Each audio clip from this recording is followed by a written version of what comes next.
Bismillahirrahmanirrahim. Assalamualaikum warahmatullahi wabarakatuh.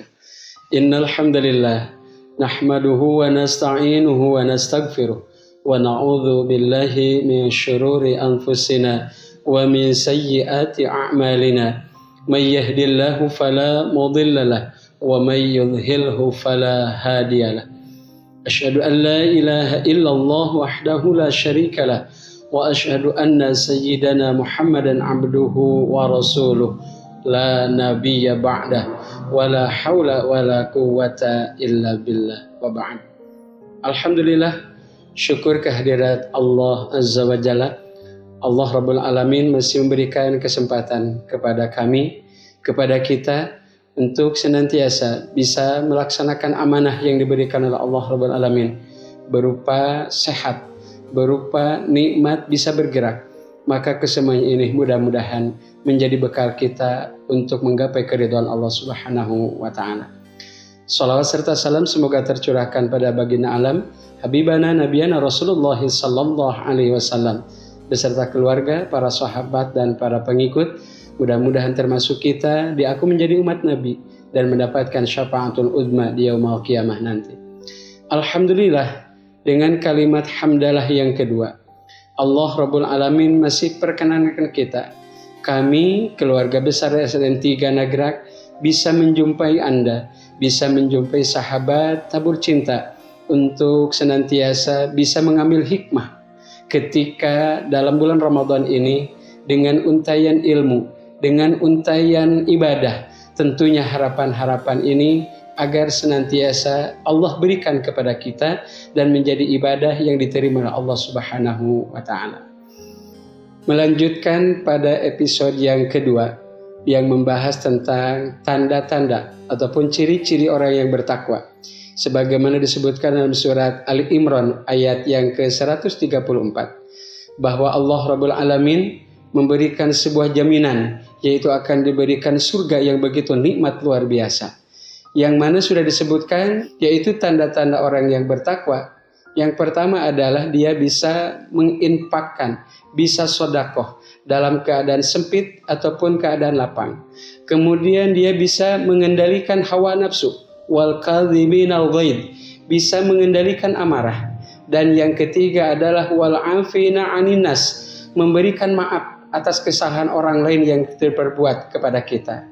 Lalu pada ayat yang selanjutnya, yaitu ayat yang ke-135, bahwa ciri-ciri orang yang bertakwa berikutnya adalah ketika ia melakukan dosa. Idza fa'alu fahishatan aw dzalamu anfusahum, ketika dia melakukan sebuah dosa. Fahisah adalah dosa yang dilakukan berkaitan dengan syahwat. Kemudian dia melakukan dosa mendolimi dirinya sendiri, maka ia langsung ingat kepada Allah, dia beristighfar, maka insya Allah akan diampuni oleh Allah Subhanahu wa taala. Maknanya apa? Siapapun kita yang namanya manusia tidak akan terlepas dari masalah dosa dan kesalahan. Sudah menjadikan qudratullah, sudah menjadi sunnatullah. Siapapun kita pasti ada salah, pasti ada kekeliruan. Allah memaafkan, Allah memaklumi setiap kesalahan yang dilakukan. Kemudian dia sadar betul, apakah dia sadarnya karena diri sendiri, sadarnya karena diingatkan oleh orang lain, ataupun dengan masalah, disadarkan dengan musibah, maka itu adalah dari Allah Subhanahu wa taala. Maka ia bersegera beristighfar, mohon ampun kepada Allah Rabbul Alamin. Jaminan pasti dari Allah Subhanahu wa taala. Insya Allah dosa-dosa dan kesalahannya akan diampuni oleh Allah Subhanahu wa taala. Sahabat tabur cinta SDN 3 Nagrak yang dimuliakan Allah Subhanahu wa taala, kita memahami betul bahwa apa yang kita lakukan sekiranya kita tidak sadar, pastilah akan terjerumus kepada dosa dan kemaksiatan. Terkhusus dosa tersebut diniatkan ataupun tanpa sengaja, maka bersegeralah mohon ampun kepada Allah Subhanahu wa taala. Jangan ditunggu sampai kita tua baru kita tobat. Jangan ditunggu kita baru sakit repot, sakit kita parah, baru ada tobat. Sehingga Allah memberikan ampunan besar, maka manfaatkan dalam sehat kita, maka manfaatkan dalam keadaan sadar kita untuk senantiasa mohon ampun kepada Allah Subhanahu wa Ta'ala. Sahabat tabur cinta yang dimuliakan Allah Subhanahu wa Ta'ala, mendolimi diri sendiri bukan hanya berkaitan dengan masalah ibadah saja, akan tetapi dalam hal keseharian. Kita sebagai manusia biasa pasti pernah melakukan kesalahan tersebut, yang mendolimi diri sendiri, urusan-urusan manusiawi misalkan, halnya kita lapar, kemudian kita menunda hak perut untuk diisi, maka kita mengabaikan hak perut untuk diisi, bagian daripada kedoliman kepada diri sendiri. Lalu ada kewajiban kita kepada Allah Subhanahu wa Ta'ala. Kita bisa melakukan ibadah, tetapi kesempatan ibadah tersebut kita lewatkan, kita sia-siakan, maka kita sudah mendolimi diri sendiri yang ada hubungannya dengan Allah Subhanahu wa Ta'ala. Allah Rabbul Alamin begitu kuasa memberikan kepada kita agar menyadari apa yang kita lakukan berbentuk kesalahan tersebut. Allah memberikannya dengan cara baik-baik dan dengan cara yang tidak baik-baik. Sebagai manusia normal, sebagai manusia yang penuh dengan kekurangan, tentunya kita berharap Allah memberikan ingat kepada kita, Allah memberikan tanda-tanda sayangnya kepada kita, supaya kita tobat, supaya kita kembali kepada Allah, mudah-mudahan dengan cara yang baik-baik. Jangan menunggu Allah mengingatkan kita dengan cara-cara yang tidak baik. Seperti bagaimana? Terjadinya musibah, terjadinya bencana, kepada diri pribadi kita ada rasa sakit, sakit biasa ataupun sakit yang luar biasa, maka itu pertanda kasih sayang dari Allah Subhanahu wa Ta'ala, agar kita memperbaiki diri, agar kita cepat-cepat bertobat kepada Allah Subhanahu wa Ta'ala.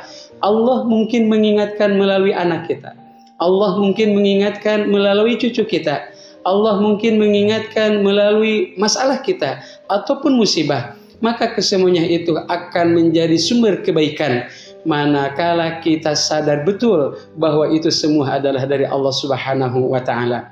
Kenapa bisa seperti itu?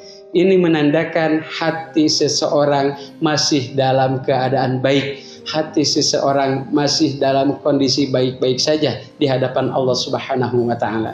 Akan tetapi ketika Allah mengingatkan kepada kita dengan penyakit, dengan masalah, dengan musibah, lalu kita peka menerimanya, maka alhamdulillah, itulah anugerah terindah yang Allah berikan kepada kita sebagai tanda ataupun ciri orang yang bertakwa. Ketika melakukan kesalahan, segera datang kepada Allah dengan bertobat, dengan beristighfar. Insya Allah akan Allah maafkan, akan Allah ampuni sehebat sebesar apapun dosa dan kesalahan kita. Insya Allah Allah memaafkan. Mudah-mudahan pertemuan pada hari ini membawa kebaikan kepada kita semua. Allah meridhai apa yang menjadikan aktivitas kita pada hari ini, baik itu berbentuk ibadah dan selain daripada ibadah, mudah-mudahan bernilai ibadah. Karena itulah keagungan di bulan Ramadan. Akhirul kalam, subhanakallahumma wa bihamdika, asyhadu an la ilaha illa anta, astaghfiruka wa atubu ilaik. Walhamdulillahi rabbil alamin. Assalamualaikum warahmatullahi wabarakatuh.